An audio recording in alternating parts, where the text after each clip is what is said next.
Technology is all around us and changing at the speed of light. It can be an amazing tool in the classroom. It's also an important thing for students to embrace and understand as they prepare for life after school. So to prepare them for success, the Dubuque Community School District is piloting a new 21st Century Learning Plan. The 21st Century Learning Plan is a plan that we began this year, and it's based off the 21st century skills that we're trying to get across to all our students and teachers to help them become more college and career ready. A few of them are communication and collaboration, and then we have innovation and creativity, things of that nature. The plan is based off the Dubuque framework for the 21st century learner. 22 teachers are piloting the program this year and are being trained by a staff of technology coaches. It's exciting because we're kind of on the forefront of deciding how this might happen in the classroom and how it might happen the best way for our students. Our kids' platform these days is really digital.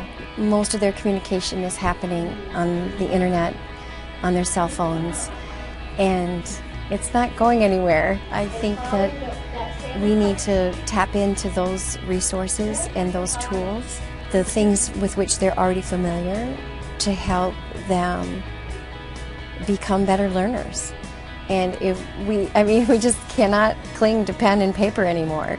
And it's not just about integrating the technology. It's also about the students working together, asking questions, and becoming more actively involved in their education. It's a collaborative learning process between teacher and student. Instead of going into a classroom and seeing kids sitting in rows, you have kids in groups. You have kids working together collaboratively on a real-world, authentic problem versus something that's just for school. We have to make the learning meaningful for them, and that's really what the 21st Century Skills is all about.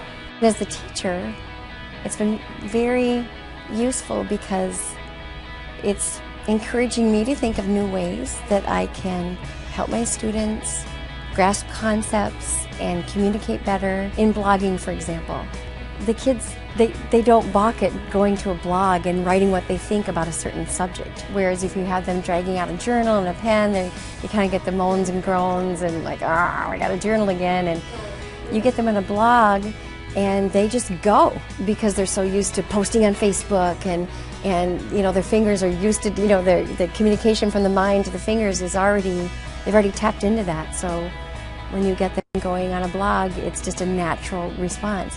So far, the pilot has been good for both teachers and students. It's a new learning process that will only better a student's chance for success in the future.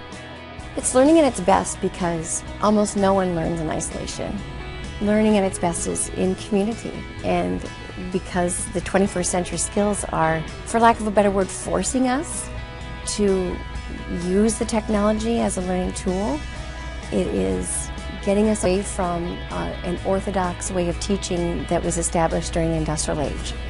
So in a way, it's moving us forward in avenues that weren't available before. I have to go there in order for my kids to get the best out of their education. I have to change. Early feedback from those involved in the pilot program has been very positive. The teachers are excited about it, and most have already taken steps to implement these new teaching methods in the classroom.